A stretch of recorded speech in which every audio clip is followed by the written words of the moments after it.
Señor vicepresidente de la Junta de Andalucía, señoras y señores consejeros, presidente Chaves, parlamentarios, dirigentes de entidades y asociaciones empresariales y sindicales, autoridades, señoras, señores, muy buenos días a todos.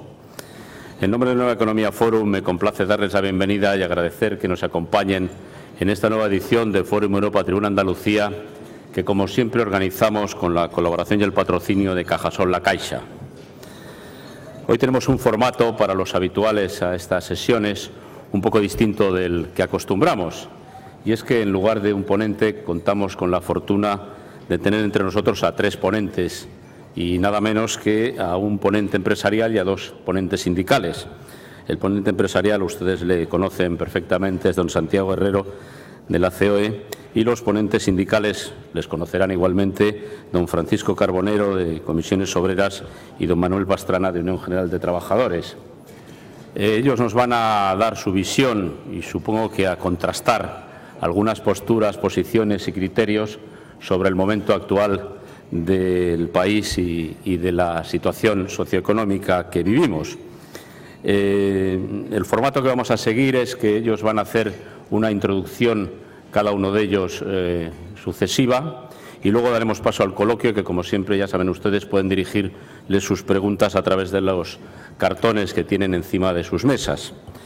Y ya sin más, le doy la palabra a Francisco Carbonero de Comisiones Obreras para que haga la primera intervención. Se han comprometido y voy a intentar que lo cumplan a no excederse de los 10 minutos cada uno, para que luego pueda haber tiempo suficiente para el coloquio. Don Francisco, la tribuna es suya. Muy buenos días a todas y a todos. Agradecer la invitación al Fórum Nueva Economía, agradecer al patrocinador, a Cajasol, para que lo haga posible, y agradeceros a todos y a todas, autoridades, participantes en este coloquio, vuestra presencia y el interés por estar aquí. No es fácil resumir en 10 minutos tanto como está pasando y qué propone Comisiones Obreras para salir de esta situación en el camino de la igualdad. Yo decía hace justo 9 meses, en esta misma sala y en esta misma tribuna, que las políticas que se estaban desarrollando, que la reforma laboral, iban a llevar a este país a una situación de empobrecimiento y al abismo de la ruina. Lamentablemente, cada hecho que va pasando nos acercamos más a una situación muy difícil, con pocas perspectivas de futuro y con la desesperanza de muchísima gente y una generación de desigualdades tremendas. Eso lo constatamos diariamente todas y todos, desde el que lo ve en su empresa hasta el que lo ve en el entorno de trabajo, en el entorno donde vive. Y las políticas, sin ninguna duda, han llevado o están llevando a esta situación de desigualdad, donde el crecimiento es tremendamente preocupante y sin saber cuándo va a dejar de crecer en esas cifras del desempleo. Y desde esa fecha, desde el día que estuvimos aquí, creo que era el 7 de marzo, han sucedido en este país además cosas, yo diría que importantes. Y en nuestra Andalucía más. Nadie pensaba, o muy pocos de los que aquel día estábamos en esta mesa, pensaban que hoy iba a haber en Andalucía un gobierno de la izquierda plural. Muy pocos. Creo que en el único espacio del territorio de este país. Pero además ha habido 2 huelgas generales, ha habido muchísimas y multitudinarias movilizaciones en la calle, donde la mayoría de los ciudadanos han exigido un cambio de las políticas que nos van deteriorando permanentemente la economía y el nivel de vida. Y para eso, Comisiones Obreras nunca nos hemos caracterizado, ni queremos hacerlo, solo de ser notarios de la realidad. Nuestra opción siempre es observar la realidad, analizarla y proponer qué hacer para los cambios. No somos tampoco una organización que queramos estar o nos apetezca para nada en la convocatoria de movilizaciones o de huelga. Nuestra vocación es la de buscar el acuerdo, el consenso, la salida negociada de una situación difícil para mucha gente que salga por el camino de la igualdad y no por el de la generación de empobrecimiento y de desigualdades.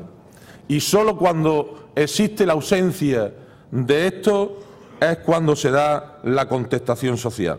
Y en Andalucía creo que hoy, en muy pocos sitios, yo diría que casi ninguno de este país, se puede dar un foro con la diversidad y pluralidad de los que participáis y de los que exponemos la mesa, con presencias de gobierno, con presencias de empresarios, con presencia de sindicatos y con presencia de sociedad civil organizada. Y esto creo que es un potencial tremendo para Andalucía y hay que aprovecharlo. Y creo que además nuestra experiencia nos dice que es importantísimo aprovechar las sinergias de algo que hemos aprendido, que ha sido la cultura de la negociación y del acuerdo. Y somos conscientes que para nada es fácil. No es fácil abordar desde Andalucía soluciones a un problema global. Es difícil influir desde lo local, pero desde luego no podemos dejar de rompernos la cabeza y de tomar iniciativas para ello. Y lo primero que yo planteo, por brevedad, es que nos deberíamos de plantear la sociedad andaluza, ¿qué hacemos por nosotros mismos? Dentro de las limitaciones que tiene nuestras competencias de autogobierno, las limitaciones que nos imponen las formas de financiación del modelo de Estado actual, la vocación que algunos tienen por recentralizar el modelo de Estado para generar grandes desigualdades en algunas periferias, y esos son obstáculos importantes. Pero estoy absolutamente convencido que nosotros tenemos que hacer cosas, algunas más de las que venimos haciendo. Y creo que en esa dirección lo primero que habría que hacer es que el Gobierno tome determinadas iniciativas. Y la primera iniciativa es convocar para liderar propuestas y acuerdos donde no solo quepamos los que estamos sentados aquí, sino quepa también el resto de la sociedad civil organizada, cada uno en su espacio, pero desde luego todo el mundo que tenga posibilidad de aportar hay que contar con él. Y en esa dirección hay que hacer un pacto por Andalucía y para los andaluces. Y no estoy hablando de rememorar otros acuerdos de concertación que tenían una cabida en un espacio distinto. Mi idea es, la idea de Comisiones Obreras es hacer un acuerdo para eso que voy a repetir y repito muchas veces, salir de la crisis por el camino de la igualdad. El primer compromiso debe de ser el de reforzar el modelo social actual donde se fortalezcan las políticas de igualdad. Y esos son los modelos de la sanidad, de la educación, de la protección social, de las dependencias. Porque es ahí, en los momentos más difíciles para la gente, donde se puede guardar los equilibrios para mantener la dignidad de vida de muchos. Creo que hay que situar a los jóvenes como el centro de atención hacia el futuro, para generarles la ilusión y la esperanza y que no vean solo en nuestra tierra la posibilidad del escape a la inmigración. Creo que hay que evitar eso, porque esa generación de jóvenes está formada con políticas de igualdad, con dinero público y, por tanto, es la mayor inversión que ha podido hacer esta tierra hacia el futuro. Y dejar eso que se escape creo que es un gran error.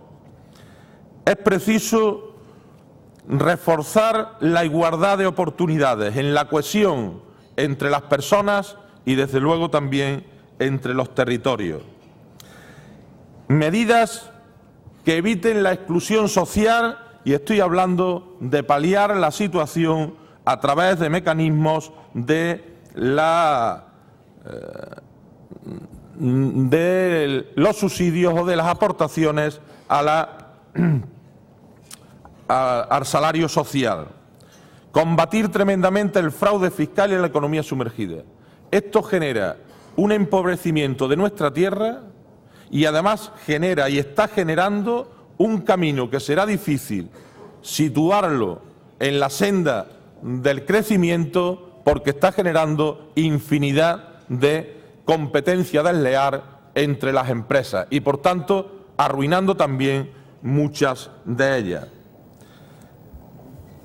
Es importante, yo diría que imprescindible, impulsar las posibilidades de un cambio de orientación en las políticas económicas, buscar hacia el crecimiento. No solo salimos de esta buscando la coincidencia con el déficit que nos imponen, prácticamente imposible de cumplir.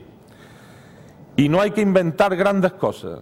Creo que la primera opción de Andalucía tiene que ser aprovechar de forma óptima nuestras potencialidades. Hay que hacer en ese gran acuerdo por Andalucía un impulso y un aprovechamiento de potencialidades de nuestros sectores agroindustriales, de mimar e impulsar aquellos sectores industriales maduros, de buscar un mejor aprovechamiento de la PAC y de los fondos que vienen a nuestra tierra para agricultura con el fin exclusivo de la creación de empleo. Es importantísimo mejorar y trabajar para hacer nuestro turismo competitivo en la senda de buscar la calidad, aprovechar y potenciar lo que para nosotros a veces es o lo menospreciamos, que es el folclore, convertir eso en un potencial de nuestras posibilidades de cultura y de nuestras capacidades para colocar tanta iniciativa, tanta imaginación y tanta capacidad de creación como tiene nuestro pueblo, ser capaces de colocarlos en esa senda del crecimiento. Muy rápido, es importante mantener la inversión en I+D, es importante reactivar las políticas de vivienda para la rehabilitación y para las necesidades de las personas y no para la especulación, y es importante financiarlo. Y ahí hay un gran problema. La banca privada no da respuesta y hay que hacer una apuesta desde nuestras posibilidades por una banca pública en Andalucía. Y hay que hablar de la negociación colectiva, porque es la forma de repartir la riqueza. Y, por tanto, para Comisiones Obreras no pretendemos con esto eliminar la reforma laboral. Sabemos que no es posible desde aquí, pero sí es posible acordar caminos que nos permitan que las empresas no entren en la senda de la competencia desleal y que el reparto de la riqueza sea cada vez más desigual. Y para ello, y termino, es para lo que pido que el Gobierno andaluz tome iniciativas, y tome iniciativas también en algo muy importante. Este Estado está tomando en sus diferentes ámbitos de decisión están cambiando cosas. La implantación del nacionalismo en Euskadi, otra vez, nuevamente con fuerza. El hecho de la diada y los resultados de las elecciones catalanas y la petición de independencia que no se dará, pero que siempre ha surgido como un elemento estratégico para sacar ventaja, se hablará de pacto fiscal, y Andalucía dio la batalla por ser igual. Andalucía no puede dejar de ser igual.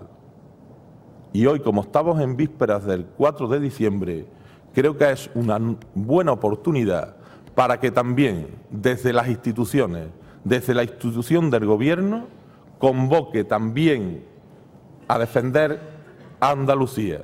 Si nosotros nos damos la batalla también aquí, volveremos a ser desiguales. Partíamos de grandes rémoras, hemos hecho grandes avances.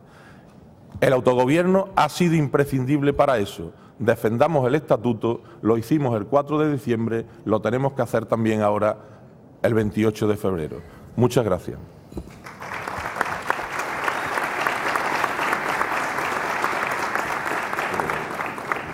Muchas gracias. Manuel Pastrana, de Unión General de Trabajadores, tiene la palabra. Buenos días, señoras y señores. Gracias.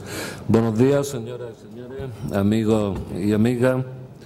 Quisiera, en primer lugar, agradecer a los organizadores y al patrocinador su invitación.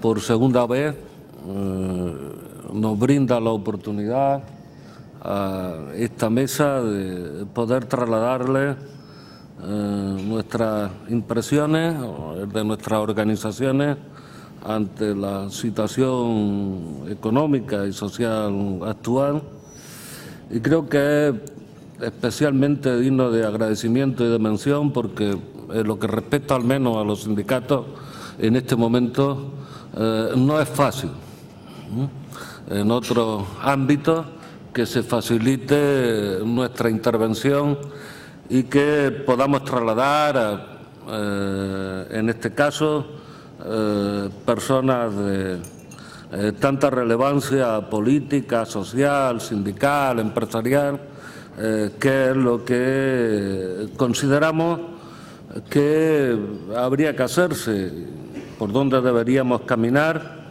en estos momentos de dificultad. Y quiero agradecerles a todos ustedes que estén aquí de manera muy afectuosa. Hoy, y comienzo por aquí, se celebra el Día de la Discapacidad. Ayer, miles de personas con discapacidad se manifestaban en Madrid exigiendo, en algunos casos, así lo trasladaban directamente a través de los medios de comunicación, la garantía de unos mínimos medios de subsistencia para poder avanzar o seguir avanzando en mejores condiciones de igualdad con el resto de los ciudadanos y en unos momentos en los cuales quizá en este colectivo, también en otros, en este colectivo social, se está ejemplificando de manera muy especial el coste que para cientos de miles de personas está teniendo la propuesta de salida de la crisis.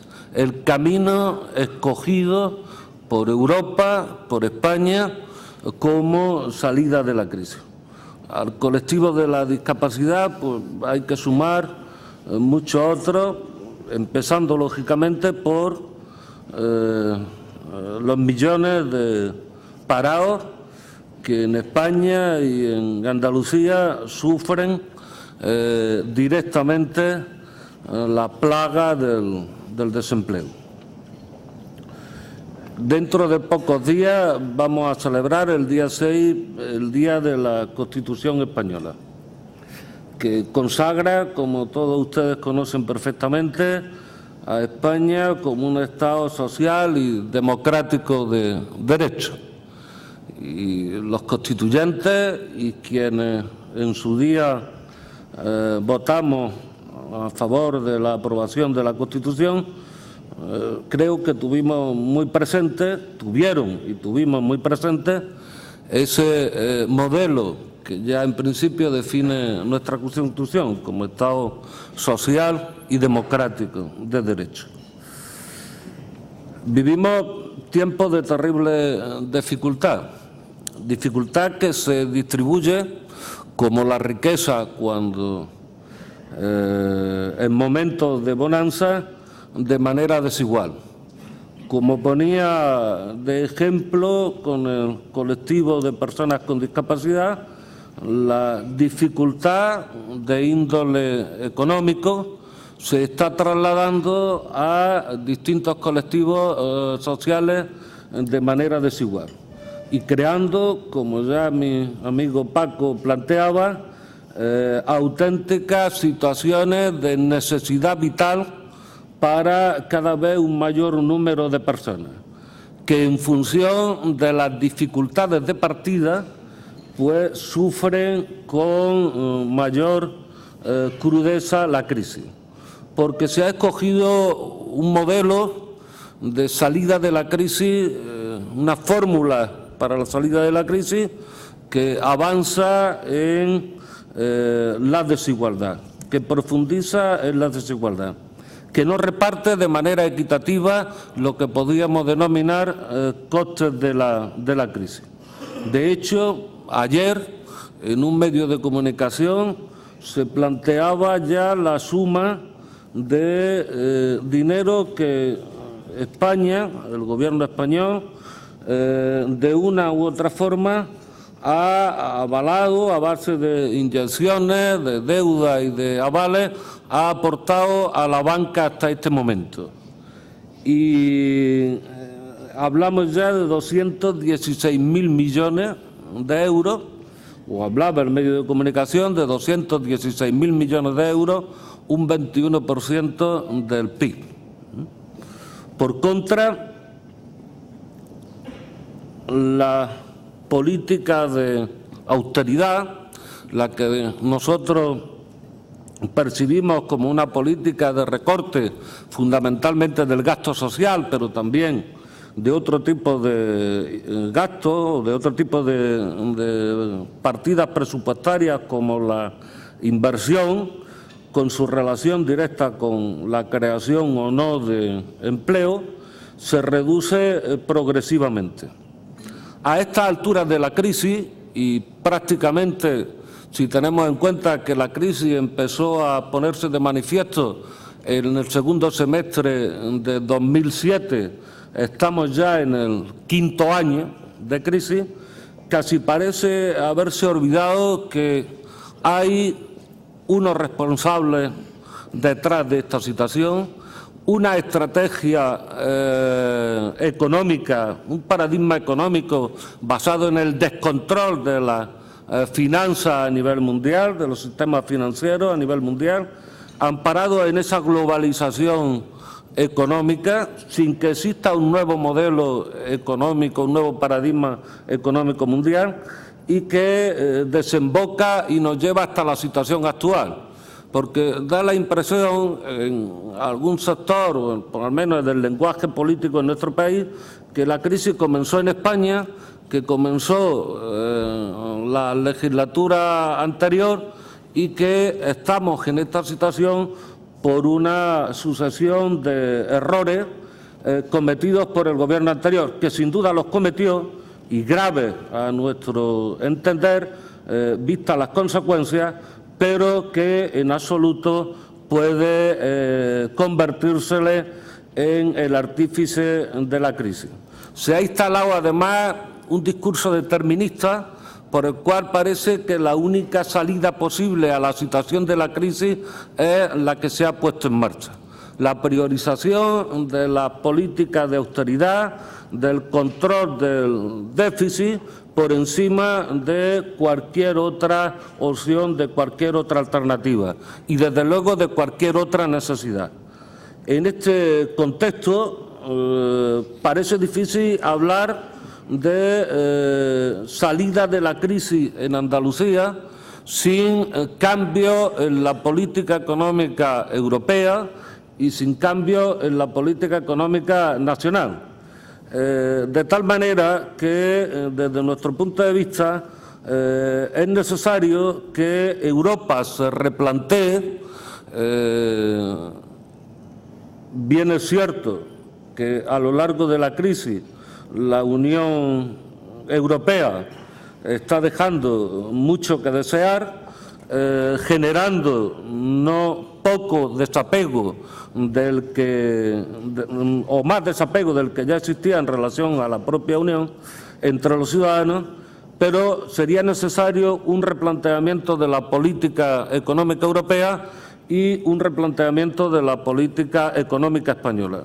Yo creo que, como algún líder empresarial ha planteado últimamente, es necesario que se produzca una compaginación entre la política de austeridad y una política de inversiones que dinamice la economía permita la dinamización económica con carácter global y con ello la generación de empleo.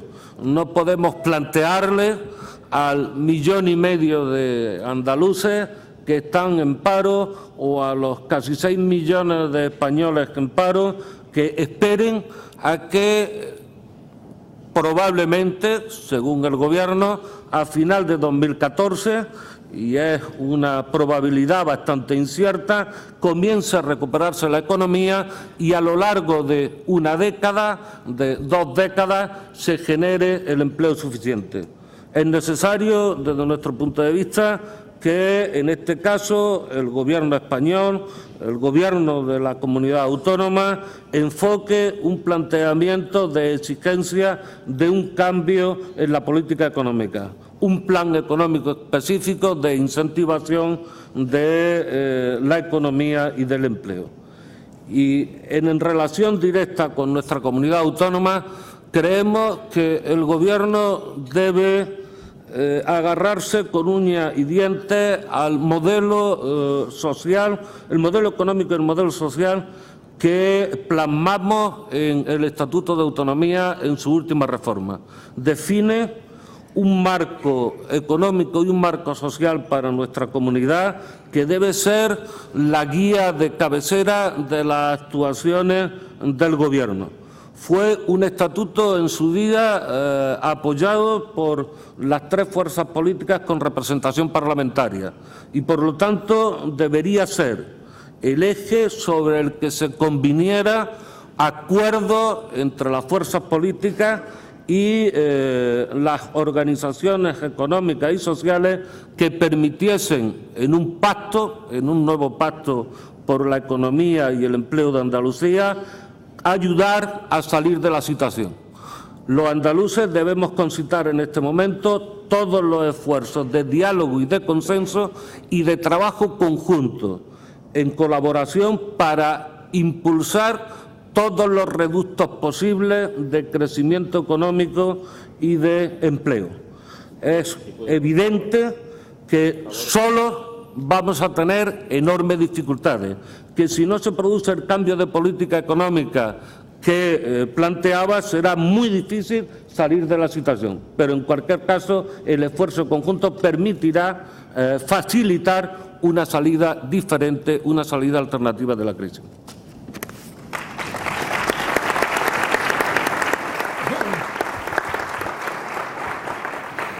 Muchas gracias. Siento ser tan rígido con los horarios. Aquí no tenemos lucecitas como en el Parlamento, pero bueno, se hace lo que se puede. Santiago Herrero, de COE, cierra el turno inicial de intervenciones. Muchas gracias. Buenos días, señor vicepresidente del Gobierno, consejero de Economía, consejera de Hacienda y de Salud, presidente Chávez, presidente del Consejo Económico y Social y del Consejo Andaluz de Relaciones Laborales, parlamentarios, presidente del Consejo Andaluz de Cámaras de Comercio, empresarias, empresarios, miembros de los sindicatos, señoras y señores. En este formato que resulta habitual, Fórum Europa, Tribuna Andalucía, al que le agradezco la invitación, lo prodiga en algunas ocasiones y en el ámbito institucional. Nos reunimos muchas veces, casi siempre me toca hablar el último, lo cual algunas veces me permite contestar a las cosas que dicen los sindicatos, otras veces me permite resumir o tocar aquellos temas que me interesan. Y, excepto que yo crea que me van a dar, en cuyo caso pido hablar el primero para dar yo antes que ellos, pero es un formato que practicamos y se nota además en las intervenciones cómo estamos acostumbrados a esta actuación. Es difícil, por tanto, ser original y tampoco lo pretendo. Lo que sí pretendo es dejar claras las posiciones de la organización empresarial en muchos de los temas que se han tocado por parte de los representantes de los sindicatos, de los secretarios generales de los sindicatos, y en alguno que añadiré que también es de nuestro interés o de interés general. Cuando se reúnen los analistas económicos para fijar los parámetros macroeconómicos, pues señalan una expresión que hablan del consenso. El consenso está en el decrecimiento de la economía, en el 1, no sé cuánto. Bueno, pues aquí el consenso está claro. El consenso es que hay una gran crisis que al mismo tiempo es económica, financiera, social e institucional. Y este concepto se le ha añadido últimamente, en los últimos meses, y si uno analiza todos los medios, pues todos los días ve articulistas que hablan de esta conjunción de crisis en el contexto de la situación actual. Y, por tanto, merece la pena ver un poco cada una de ellas en sus distintos aspectos. Desde el punto de vista de la crisis económica, debo ser muy sintético porque el tiempo lo obliga. Desde el punto de vista de la crisis económica hay dos tesis enfrentadas y en Andalucía se añade una tercera. Las dos tesis que se enfrentan, obviamente, es la política de ajustes, cumplimiento de déficits y cumplimiento de los compromisos con la Unión Europea, que lleva a una política determinada en contra del impulso de la actividad económica. La otra es, obviamente, el impulso de la actividad económica, aunque no se cumplan exactamente con los criterios de déficit, de ajuste o de compromisos con la Unión Europea. No sé por qué estas tesis tienen que estar enfrentadas y, como decía el secretario general de la UGT, pues yo también defiendo, y lo he dicho públicamente, que puede combinarse perfectamente la una y la otra, y deben combinarse necesariamente, porque si no entramos en un círculo vicioso. Se ajusta para crecer y no se crece porque hay que ajustar, y eso es lo que hay que combinar de alguna manera. Muchas de las medidas que se necesitan para el impulso de la actividad económica no tienen costes económicos directos, no tienen costes presupuestarios directos, pueden ser de muchos tipos, aunque es evidente que algunas sí generan costes presupuestarios indirectos. Y en Andalucía pues se añade una opción ideológica que consiste en primar los beneficios sociales a costa de la inversión. Pues es evidente que en el contexto de estas políticas está siempre la actividad económica, en perjuicio de la actividad económica. No digo ya en perjuicio de los empresarios, sino en perjuicio de la actividad económica. Y sin actividad económica no habrá ni lo uno ni lo otro. Sin actividad económica no se podrán seguir haciendo ajustes y sin actividad económica no se podrán primar beneficios sociales. Por tanto, hay que tener claro que cuál es el impacto, evaluar los impactos que tienen las medidas sobre la actividad económica, porque si no, pues tiene una repercusión negativa en un círculo vicioso del que difícilmente se va a poder salir. Ahí se enfrentan los intereses macroeconómicos y los intereses microeconómicos. Está claro, como no, que desde nuestro punto de vista los ajustes y el cumplimiento del déficit son políticas necesarias y el cumplimiento de los compromisos con la Unión Europea. Pero desde el punto de vista microeconómico son las empresas, son los pequeños y medianos empresarios los que sufren las enormes consecuencias de esa actividad sin que comprendamos las tesis macroeconómicas. Hay una enorme reducción del consumo, enormes dificultades de acceso al crédito, caída de la demanda, y aunque hagamos un esfuerzo saliendo al exterior, no se compensa lo uno y lo otro. Y, por tanto, entramos también en una situación de desaparición de miles de empresas que comportan, a su vez, una generación de un enorme desempleo.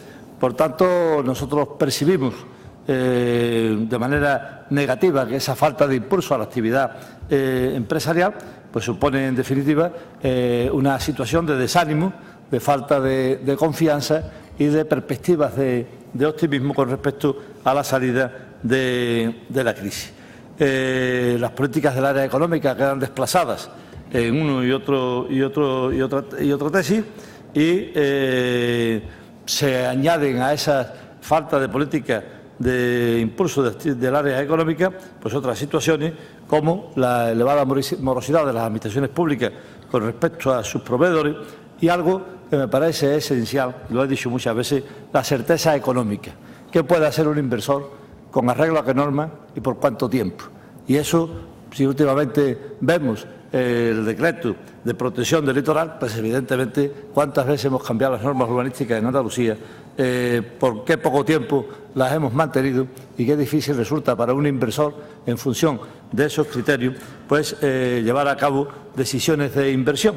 Es igual que cuando a las decisiones se le da carácter retroactivo y ese carácter retroactivo pues hace que las inversiones que se realizaron con arreglo a algunos parámetros tengan que modificarse con consecuencias absolutamente negativas sobre la inversión y sobre la imagen de la inversión. Hoy día parece que cuando hablamos solo para aquí y probablemente lo que estemos diciendo en este momento pues esté en algún punto a través de la red conociéndose, y eso tiene consecuencias acerca de las decisiones que los demás tienen que adoptar y la imagen que los demás tienen que decidir. Como en el futuro, si no corregimos algunos de estos parámetros, inversores que tengan que optar por un territorio en nuestro país o por nuestro país con respecto a otros países, pues llevan a cabo la decisión de adoptar en Andalucía, perdón, de invertir en Andalucía o de invertir en España. Está claro que esa crisis económica, la desaparición de miles de empresas en estos años, comporta un enorme desempleo y que esas son las consecuencias sociales de la crisis social, que es importantísima.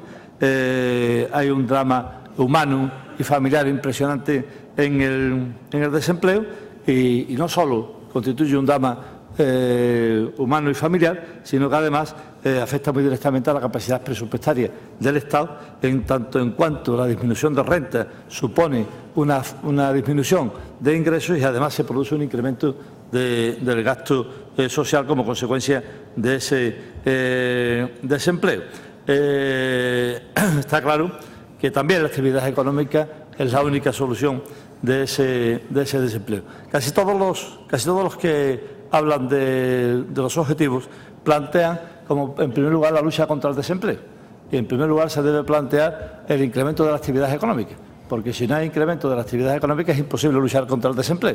Luego los objetivos están invertidos y eso además se dice desde todas las ópticas ideológicas, incluso de la óptica empresarial. Nosotros también, no sé por qué prurito, colocamos primero la lucha contra el desempleo en lugar de colocar la actividad económica, que es el factor que va a generar el empleo necesario para disminuir esa crisis social y ese drama del desempleo.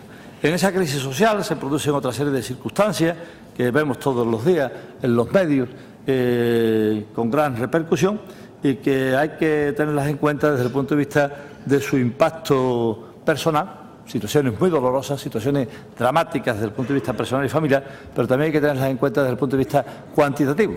Sí, desde el punto de vista cuantitativo merece la adopción de medidas de carácter general que pueden producir en el futuro más déficit de confianza sobre el modelo económico, sobre el modelo del país.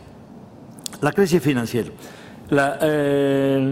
Una parte de la crisis económica tiene como consecuencia la falta de fluidez del crédito en la economía, causa y consecuencia. El sector financiero se encuentra inmerso en un enorme proceso de renovación y de reforma, con un gran apoyo de ayudas públicas. Se ayuda al sector financiero por aquello de que es un sector del sistema y que sin el sector financiero no puede haber actividad.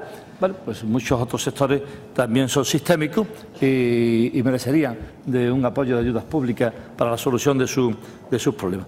De todas maneras, hace ya varios años escuché un análisis de este tema a un economista andaluz, sevillano, acerca de la solvencia, la liquidez y la fluidez del crédito. Bueno, pues desde hace todos esos años todavía no hemos pasado del criterio de la solvencia. Se incrementan los ratios de solvencia, se incrementan las situaciones de capital, hasta el límite de que no hay rebose para la liquidez ni siquiera para la fluidez del crédito. Los gobiernos deben de adoptar decisiones que provisen una acción positiva del sistema financiero hacia las empresas en forma de crédito. El crédito es la gasolina del sistema. Se han quedado muchos vehículos sin gasolina, se paran en la carretera y acabaremos obstruyendo la carretera si no inyectamos gasolina a los vehículos del sistema, que son las empresas. Yo quisiera, esto lo han tocado tanto el secretario general de Comisión Obrera como el secretario general de UGT, de otra forma, o con otro aspecto, y yo quisiera añadir a estas crisis la crisis institucional. Yo creo que la crisis institucional es importantísima, se extiende por todo el país, afecta a todos los estamentos, instituciones, partidos y entidades, y produce esa crisis. Y los aplausos que la opinión pública le merece una desafección de los ciudadanos hacia todo, hacia los símbolos del Estado, hacia los partidos, hacia las organizaciones sindicales y hacia las organizaciones empresariales.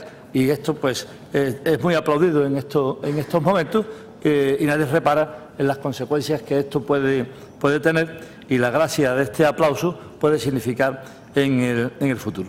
Por no meterme con otras instituciones o partidos, hablaré de la crisis de los agentes, de los que se denominan agentes económicos y sociales.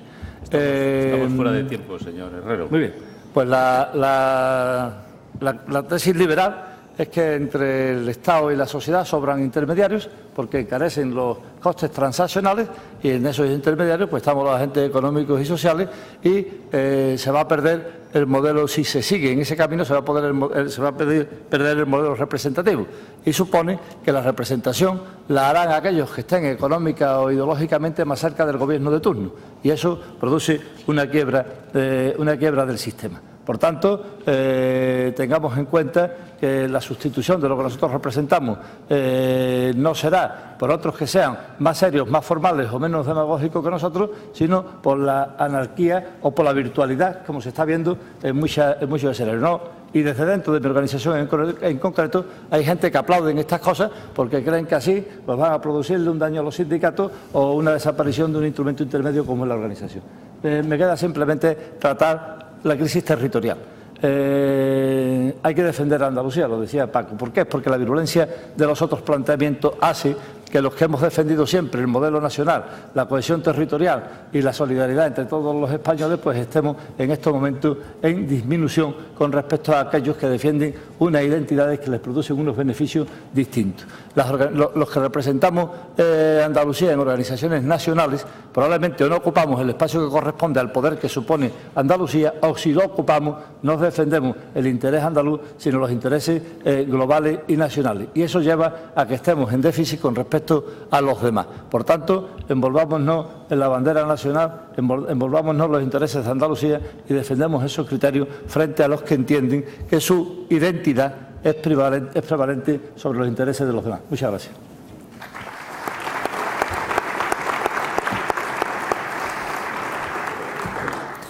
Muchas gracias. Pasamos al coloquio. Muchos temas, muchas preguntas. Pueden ustedes decir lo que quieran, evidentemente, pero les pido ayuda encarecidamente en el tema tiempo para que puedan ustedes atender todas las preguntas. Y visto el precedente de las intervenciones iniciales, no sé si sentirme esperanzado o no. Ya veremos. Lo primero que les plantean a los tres es qué novedades presentará el nuevo pacto social en Andalucía, si va a responder a ese pacto por Andalucía del que habló en primer lugar el señor Carbonero y acaba también de hablar el señor Herrero. Señor Carbonero, empiece usted. Yo creo que esta cuestión es absolutamente imprescindible. Andalucía está en una situación de desventaja, no solo por las rémoras, por mucho que hemos avanzado, que eran muchas, sino porque tenemos una discriminación importante. Tres apuntes. Nuestra inversión no corresponde, la inversión del Estado no corresponde con la población. el 15, algo creo que es, la consejera está ahí, y somos casi el 18% de la población. El déficit marcado en el 0,5 sobre el Producto Interior Bruto es evidente que no se corresponde con el déficit que si esa financiación o ese nivel fuera con la población, un PIB mucho más alto de comunidades autónomas como Madrid o como otras, tienen en números absolutos una mayor disponibilidad de recursos. Pero es que en una comunidad donde el desempleo alcanza el 35%, no se pueden machacar las políticas activas de empleo. ¿Por qué planes especiales de empleo para Canarias o para Extremadura y por qué no para Andalucía? ¿Quién puede explicar eso? Pero así hay bastantes situaciones. Pero lo peor, que creo que está por llegar, es que estoy absolutamente convencido que el Partido Popular va a pactar sobre pacto fiscal con Cataluña.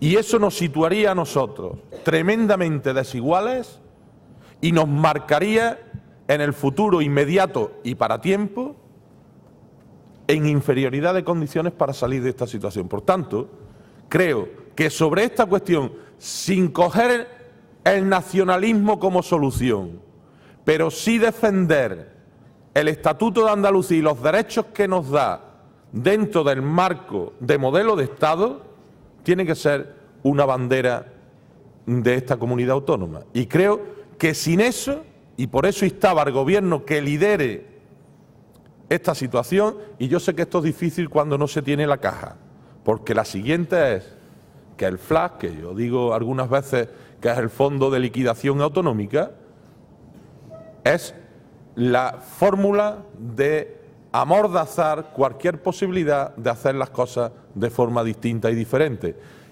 Y Andalucía tiene que tener una gran movilización social, que en Madrid se enteren que no estamos por la desigualdad, que nuestra apuesta es cohesionar el Estado, cohesionar a las personas desde la igualdad.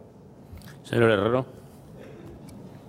Yo creo que no se puede salir de la crisis sin afrontar todas las crisis que he señalado a la vez, y que eso solamente se puede hacer a través de un gran acuerdo político, social y económico.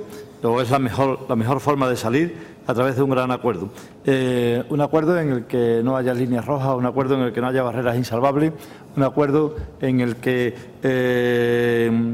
frente a la ideología y a los intereses partidistas prime el valor ético del bien común. En Andalucía hay que ir también a un gran acuerdo. El modelo de concertación es la base de ese acuerdo.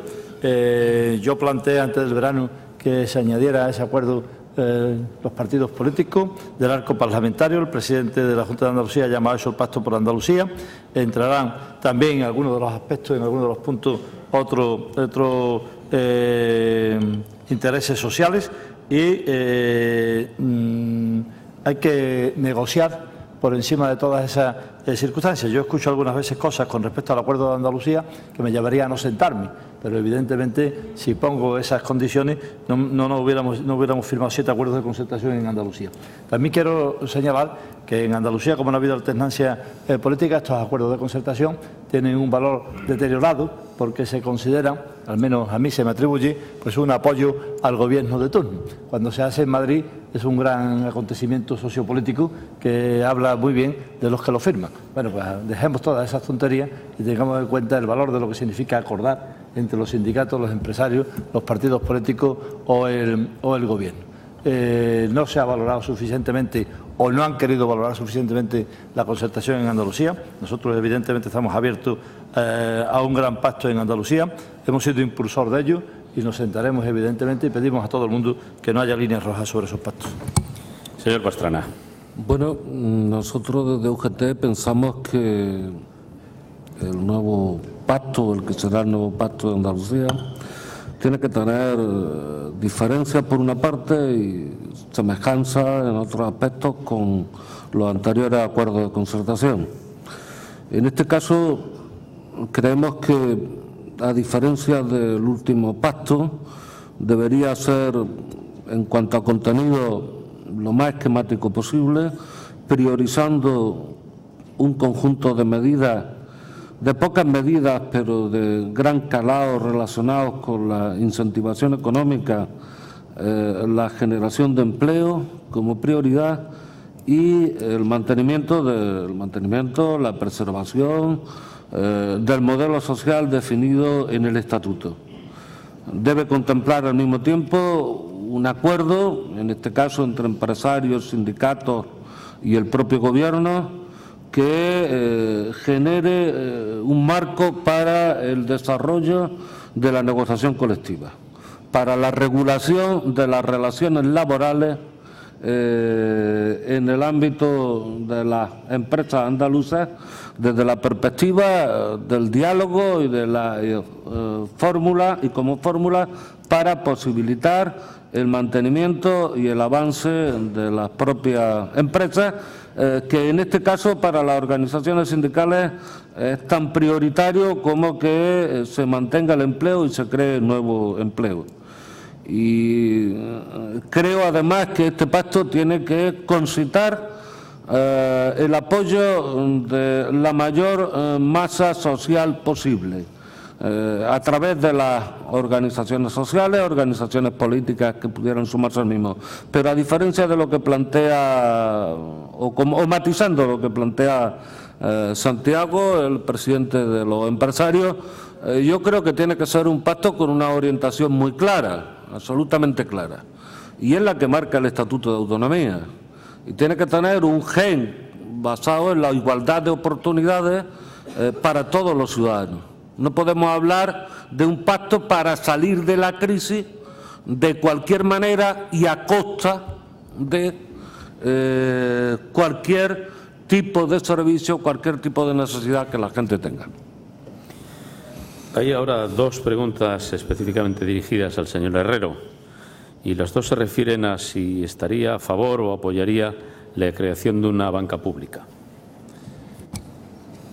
No estamos los empresarios normalmente a favor de incrementar el sector público y tampoco estamos a favor de crear instrumentos públicos de financiación que antes ya han existido y han desaparecido. Nosotros estamos a favor de que fluya el crédito al sistema, a la actividad económica, de eso que llaman familias y empresas, al grupo de familias y empresas, y es evidente que un instrumento de financiación público puede cumplir algún objetivo con respecto a algún tipo de estamentos y de niveles de la sociedad. Tendríamos que verlo con mucho detenimiento y mucho detalle cuáles serían sus objetivos para opinar sobre eso. Juan Antonio Peralta, de Cajasol, les dirige a los tres la misma pregunta. Y es, él piensa que no podemos salir de esta situación sin la creación de una reserva federal que pueda emitir moneda. Y la pregunta que les dirige a los tres y que les pido brevedad en la respuesta es ¿para cuándo creen que se le va a plantar cara a Alemania? Empiece quien quiera. Bueno, sí. Bueno, no sé. ¿Se escucha? Sí, adelante. Bueno, yo creo que más que plantar cara a Alemania, hay que plantar cara a las políticas que lidera Alemania, que no son ni más ni menos que buscar una solución a la crisis, especialmente con sacrificio de la periferia europea para salvar los intereses del capital alemán y de la banca alemana. Y por tanto, ante eso, yo creo que el problema no es presentar cara a la crisis, es presentar cara a una opción ideológica y de modelo económico y social que desde luego nosotros en Comisiones Obreras no compartimos, y creo que el señor Rajoy y el Partido Popular, que es quien en primera instancia por corresponderle de presidente del Gobierno, debería decir basta ya. El problema es que el señor Rajoy y el Partido Popular están de acuerdo con esas políticas. Ese es el problema. Y eso nos va a costar tremendamente caro a los trabajadores, pero también a los empresarios, a los autónomos, a la sociedad de este país. El camino lo inició Zapatero, pero lo está rematadamente terminando, y de forma, yo diría que terminará muy lamentable, el Partido Popular, tiempo al tiempo. Señor Pastrana, ¿qué opina usted? Bueno, yo creo que esta crisis ha provocado una reedición del antiguo mito del resto de Europa. Europa y la aspiración, el sueño europeo de los fundadores se ha visto secuestrada por los intereses de distintos países, los intereses muy directos, intereses económicos muy directos que están condicionando desde un primer momento la actuación de las instituciones europeas en pro del interés general del conjunto de los 27 países, en detrimento de los intereses específicos de esos países, entre ellos especialmente Alemania a la cabeza. Y es verdad, de alguna manera el gobierno español significa aquí que no hay otra salida, porque tenemos que responder a las directrices de Europa, pero a las directrices de una política que el señor Rajoy efectivamente aplaude y avala en Bruselas, con lo cual esa situación, no sé, pone de manifiesto que es necesario un cambio de planteamiento de los países de la Unión Europea. Hubiera sido, o al menos de algunos países, hubiera sido muy importante desde nuestro punto de vista que Italia, España, los grandes países que sufren esta crisis hubiesen sido capaces de llegar a un acuerdo, salvo el hándicap de que comparten ideológicamente la posición de la política que se está imponiendo para sacarnos de esta crisis. En este momento la Confederación Europea de Sindicatos está trabajando a través del conjunto de organizaciones sindicales de Europa para la exigencia en el ámbito de cada país, en el contexto de la Unión Europea, en el conjunto de la Unión Europea, para un cambio de política de la Unión. Porque no solamente es que las organizaciones sindicales o las organizaciones progresistas no estemos de acuerdo con lo que está pasando y la salida que se está procurando a la crisis, es que cada día más millones de ciudadanos van a estar en contra de esto. Es que si la política de austeridad se sigue llevando hasta el extremo, en Europa vamos a tener una situación de quiebra social. Y esa quiebra social va a poner más en riesgo que cualquier política de la que se está desarrollando o que se pudiera desarrollar de incentivación económica la propia economía de la Unión Europea. Todo tiene un límite y la política de austeridad puede llevar a un estallido social si no se alcanzan acuerdos para alternativas a la misma. Señor Herrero. Históricamente, España en la Unión Europea siempre ha perseguido el objetivo de la construcción europea por encima del objetivo de sus intereses particulares, y eso es lo que está pasando también en estos momentos. La situación actual forma parte de las dos tesis que yo señalaba en mi intervención: austeridad, cumplimiento de reducción del déficit y cumplimiento de objetivos. Eso lleva a que incluso Alemania esté en estos momentos a punto de entrar en recesión, según indican los analistas, y que comporte una recesión global para la economía de la Unión Europea. Ya se habla por parte de muchos de la necesidad de cambiar esa política absoluta de austeridad hacia una política que combine la austeridad con el impulso de la actividad, y desde luego también hay que señalar que en el contexto de la Unión Europea, la economía globalizada, en estos momentos no se pueden resolver tampoco las crisis si previamente no se resuelve la gobernabilidad del euro y la estabilidad del euro. Aunque no está dirigida a nadie en concreto, yo se la formulo y la contesta quien quiera. Les traslado la siguiente pregunta, y es que una vez consumado el rescate bancario, ¿creen que es necesario que el presidente Rajoy solicite un nuevo rescate? Esa es la primera variante de la pregunta. Y la segunda variante de la pregunta es cómo creen que va a afectar a Andalucía la posible reducción de fondos en el marco financiero europeo para el periodo 14-20, de momento cifrado en 80.000 millones de euros. Conteste el que quiera. Bien, sí. Yo creo que esto nada más que lo sabe Rajoy. Porque como no dicen la verdad, dicen una cosa y la contraria. No iba a haber memorándum con el rescate de los bancos. Primer golpe, despido de miles de trabajadores. Aquellos que fueron, la mayoría engañados, tienen que tener una quita importante de las preferentes. Hoy ya viene diciéndose que igual no pueden devolver los bancos todo el dinero. Luego, claro, cuando un gobierno juega con la absoluta incertidumbre de no decir la certeza, pero lo malo no es que no diga la verdad, lo malo puede ser que no lo sepa. Y eso sí que es peligrosísimo. Y yo creo que el gobierno no sabe. Está tremendamente ocupado de seguir a rajatabla lo que indica la señora Merkel y tiene pocas iniciativas propias. Pues indudablemente, si un gobierno cree que es irremediable pedir el rescate, aunque yo no lo comparta, debe de decirlo a los españoles y de decirlo con claridad. Lo que no se puede estar es en una permanente incertidumbre pensando que van a llover las soluciones. Y el gobierno, desde luego, por muchas reformas que haga, cada día que hace una, la hace en la dirección contraria de lo que necesitaría este país. ¿Alguien más quiere añadir algo? Sí, yo desde luego no tengo los elementos suficientes para decidir acerca de si el rescate debe pedirse de inmediato o no debe pedirse de inmediato. Ni conozco cuáles puedan ser las condiciones, si es que existen esas condiciones o están negociadas o no están negociadas.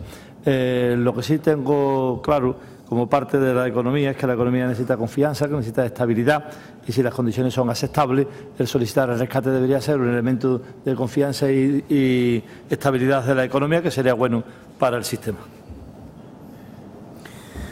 Cambiando de asunto, Juan Pedro Jiménez, del Sindicato Médico, plantea a los dos representantes de los sindicatos cuál es su postura ante los recortes en sanidad que se están aplicando en la Comunidad de Andalucía y por qué no hay una protesta sindical en la huelga indefinida de los MIR de Andalucía. Señor Pastrana, empiece usted. Perdón, es que no he oído bien la pregunta. No oído la pregunta, se la repito.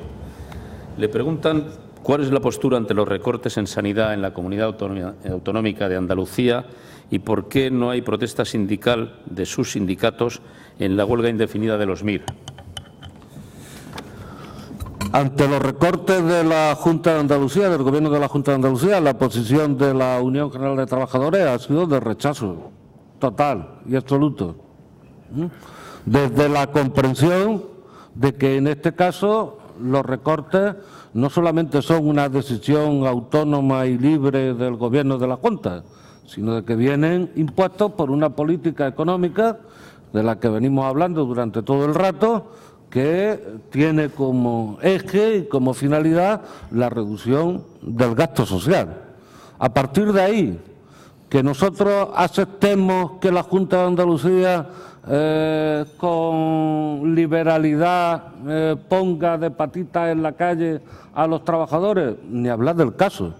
Hemos intentado, mediante la negociación y mediante la presión, y aquí hay consejeros destacados del Gobierno de la Junta, que los recortes afecten al menor número posible de trabajadores. Nuestro objetivo hubiera sido a ninguno, pero la realidad es la que es, y desde esa realidad hemos presionado hasta donde hemos creído que era necesario para salvaguardar todo el empleo posible.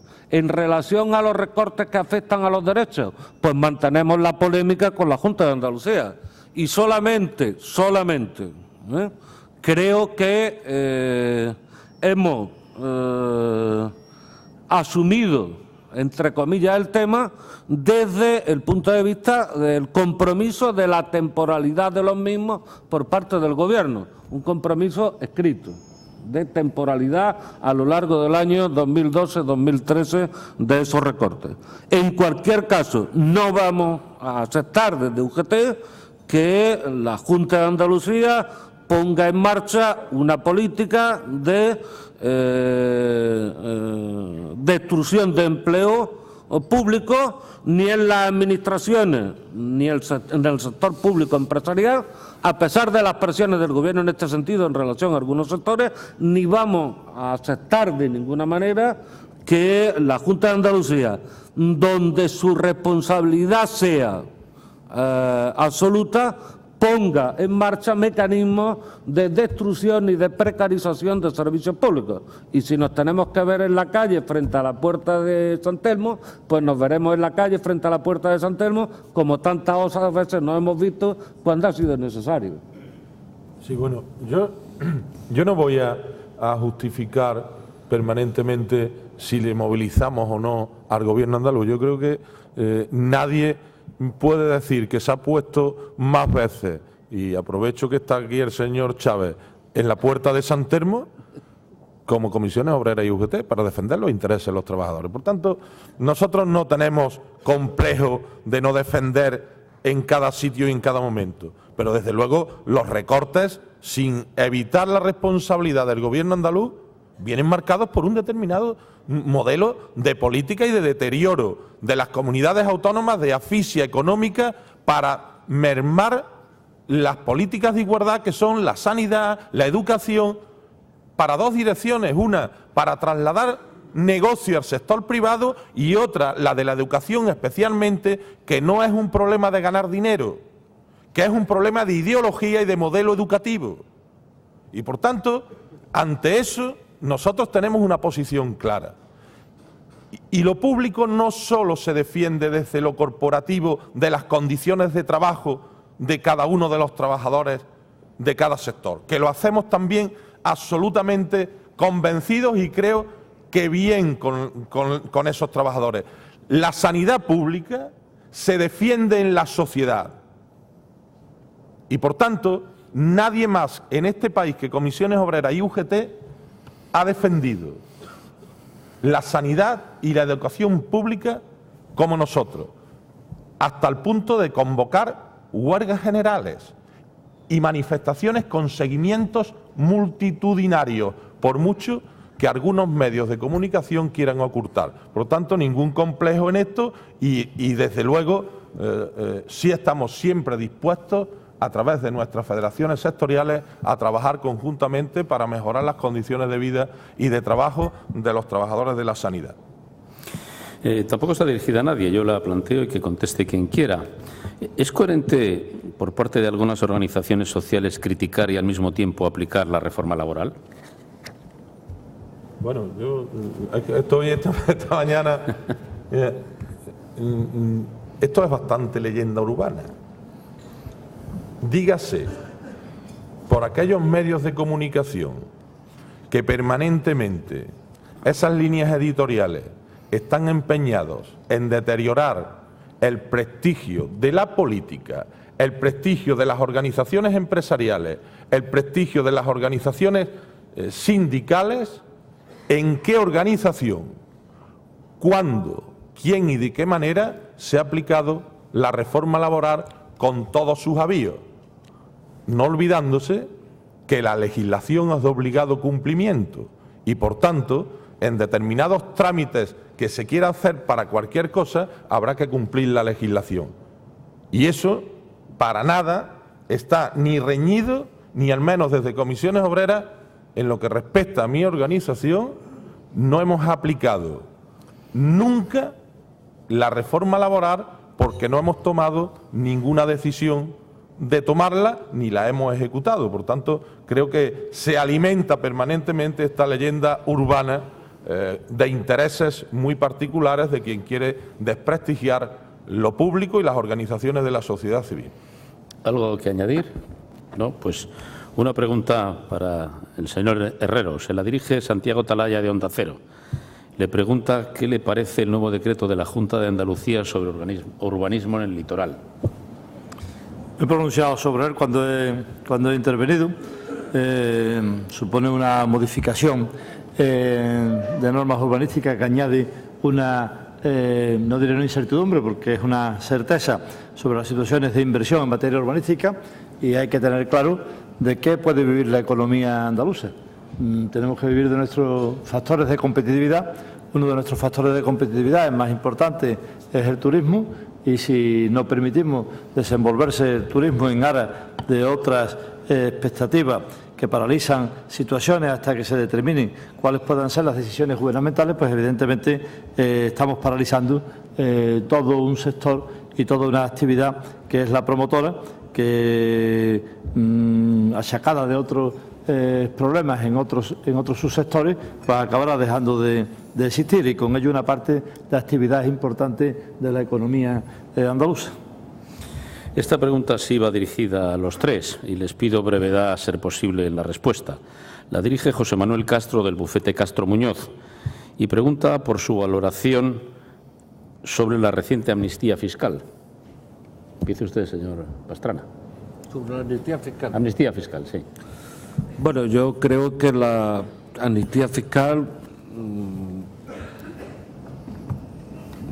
de alguna manera encaja dentro de la política que está desarrollando o que viene desarrollando el Gobierno. En principio, un planteamiento de este tipo parece que no debiera ser ni siquiera contemplado por parte de ningún gobierno, ¿no? De ningún gobierno democrático. Finalmente parece que ha sido un fracaso, al menos con los datos conocidos, porque es evidente que nadie que tenga dinero por ahí está dispuesto a arriesgarse a traerlo bajo ninguna condición, ¿no? Pero el Gobierno de España no debería nunca haber hecho un planteamiento de este tipo, no debería nunca haber puesto en marcha esta especie de tomadura de pelo para los que pagamos religiosamente los impuestos que nos corresponden, y debería, en cualquier caso, acometer la reforma del modelo fiscal de este país hacia un modelo realmente progresivo, donde aportasen más a los recursos que necesita el país, a aquellos que más tienen. Señor Herrero.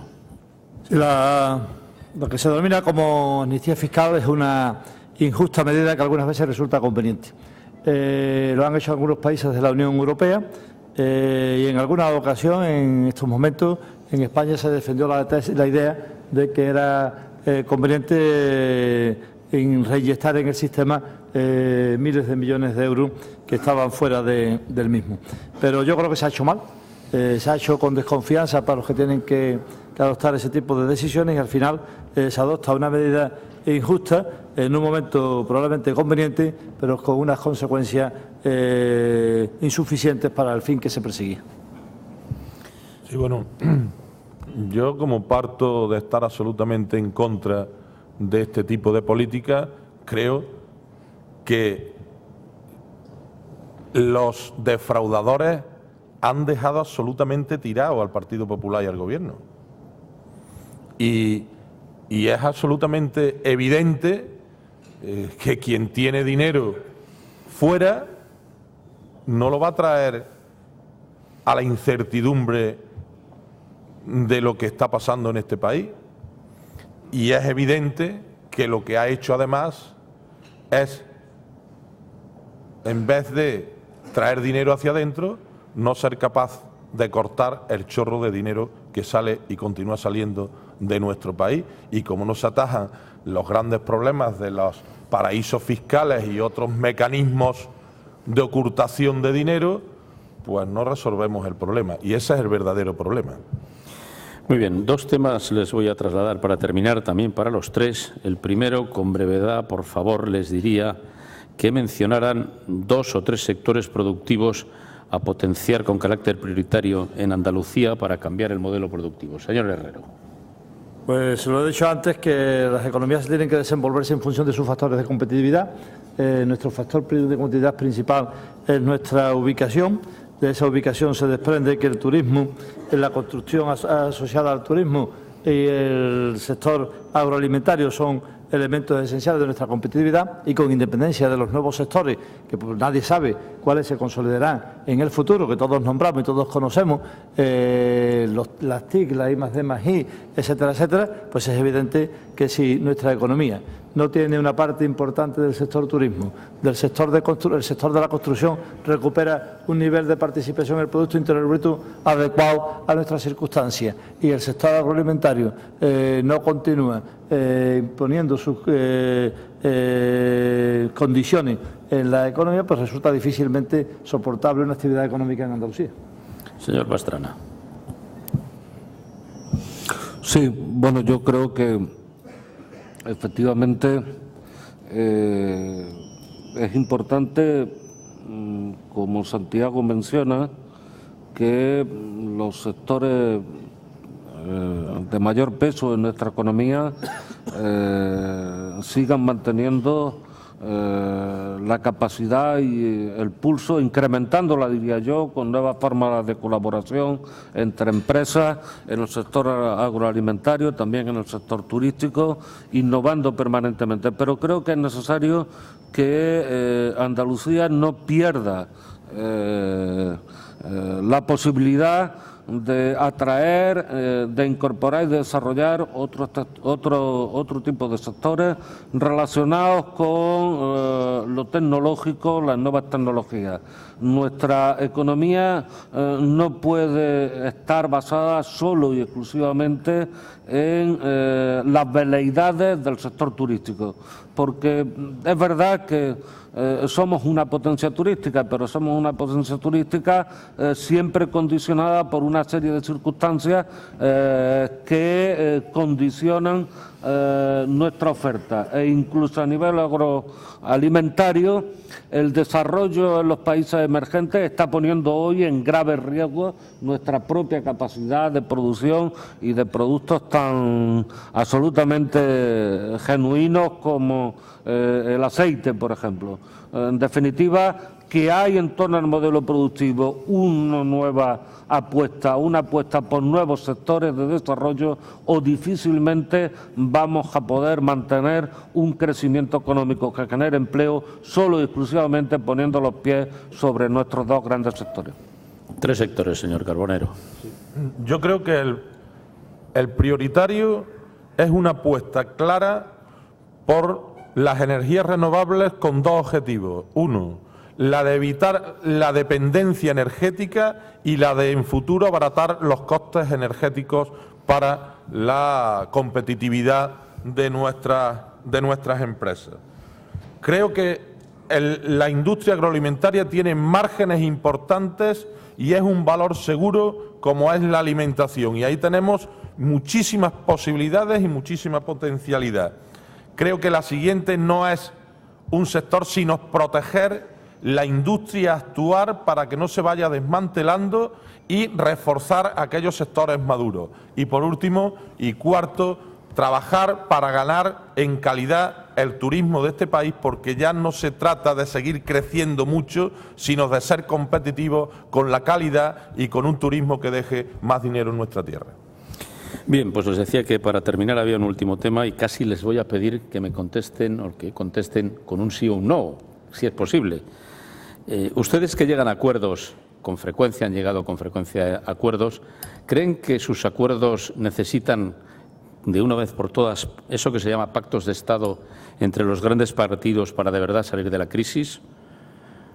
Empiece quien quiera.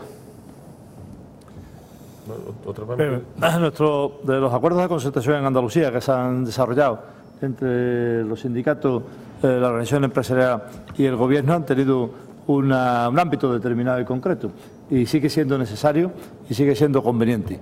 Otra cosa es que además haya que añadir otros contenidos a lo que se denomina el Pacto por Andalucía, que ha denominado el presidente de la Junta, el Pacto de Andalucía. Yo lo llamé una mesa para el impulso y relanzamiento de la economía andaluza, donde debe plantearse seguramente otros objetivos, además de los objetivos de desarrollo económico. Yo contestaría con un sí rotundo, porque el modelo auténticamente caduco, inútil y que aleja cada vez más a los ciudadanos y sus organizaciones de las políticas de gobierno es aquel mediante el cual los gobiernos imponen, sin contar con nadie, sin pactar con nadie, sin hablar con nadie, la política que les interese o que sirva a intereses concretos, como está ocurriendo con el Gobierno de España, al margen de los intereses de los ciudadanos. No, yo estoy absolutamente de acuerdo y creo que es imprescindible en este momento un pacto en Andalucía. Es lo que estamos planteando desde Comisiones Obreras. Yo creo que es absolutamente imprescindible hacer un gran pacto autonómico en defensa propia. Creo que eso es imprescindible para el futuro de nuestra tierra y para el futuro de los ciudadanos y ciudadanas andaluces. Muy bien, pues para terminar, Carlos de Parias, delegado general de Empresas de la Caixa, cerrará el acto. Bueno, yo diría que tenemos los andaluces... No, perdón. Carlos de Parias, delegado general de Empresas de la Caixa. Buenos días a todos. Estimado presidente de la Confederación de Empresarios de Andalucía, secretario general de Comisiones Obreras, secretario general de UGT en Andalucía, autoridades, señoras y señores, buenos días. En primer lugar, querría agradecer a los tres ponentes la claridad en sus intervenciones en este foro. Es un privilegio poder contar con opiniones expertas que nos acerquen sus puntos de vista y nos ayuden a ordenar nuestras ideas y sacar conclusiones. También me gustaría agradecer a don Enrique Badía y al foro Nueva Economía, Tribuna Andalucía, por la puesta en marcha de este tipo de iniciativa. La participación de CaixaBank en este encuentro refleja nuestra firme apuesta por el desarrollo y la promoción del diálogo en nuestra comunidad autónoma, contribuyendo a crear opinión, a generar intercambio de ideas y a proporcionar a la sociedad algunas de las claves necesarias para impulsar el desarrollo y el progreso social. El desempleo es, sin duda, uno de los problemas que más preocupa actualmente a la sociedad. Simplificando mucho, si me lo permiten los ponentes, hemos oído recetas para atacar el desempleo bajo dos ópticas complementarias, la que se enfoca en la defensa de los trabajadores y la que apuesta por la defensa de la empresa. En Grupo La Caixa intentamos dar respuesta a ambos enfoques. Así, en los 9 centros de Caixa Empresa en Andalucía, contribuimos, mediante un completo abanico de productos financieros al servicio de nuestros clientes, al avance del entramado empresarial andaluz y, por tanto, al mantenimiento y la creación de empleo. Por otro lado, uno de los rasgos diferenciales que mejor definen a la Caixa es nuestra obra social, el alma de la Caixa, a través de la cual devolvemos a la sociedad una parte importante de los beneficios que genera nuestra actividad financiera. Este compromiso cobra especial relevancia, si cabe, en la coyuntura actual. En este sentido, en 2012 y por quinto año consecutivo, el presupuesto de obra social que tiene la Caixa ha sido de 500 millones de euros, de los cuales 2/3 partes van destinados a atender a los más necesitados y a personas con riesgo de exclusión social. Me gustaría comentar dentro del programa de la obra social el programa Incorpora, a través de la cual ponemos nuestro granito de arena para reducir el desempleo. Incorpora es nuestro programa de intermediación laboral que actúa como puente entre las entidades sociales y las empresas para facilitar el acceso al empleo a las personas con riesgo de exclusión social, parados de larga duración, discapacitados, jóvenes con dificultades, mayores de 45 años, víctimas de violencia doméstica, reclusos, drogadictos, etc. Gracias al mismo, en Andalucía, en el último año, se ha facilitado el acceso a unas 1.300 puestos de trabajo en más de 600 empresas que participan en este programa, siendo ya más de 55.000 las personas que a nivel nacional se han beneficiado de este programa desde su creación. Para concluir, me gustaría compartir con todos vosotros una reflexión muy básica y muy micro. Las personas que tenemos la suerte de tener un empleo también tenemos la obligación de trabajar más y mejor, consumir como si no hubiera crisis, transmitir optimismo, huir del pesimismo para entre todos contribuir a que la economía y el empleo se reactiven lo antes posible. Reiterar mi agradecimiento al presidente de la CEA, don Santiago Herrero, a los secretarios generales de Comisiones Obreras y UGT en Andalucía, don Francisco Carbonero y don Manuel Pastrana, por sus notables aportaciones en este encuentro y a todos ustedes que hoy nos han acompañado con su asistencia y confiamos verles en nuevas ediciones. Muchísimas gracias a todos.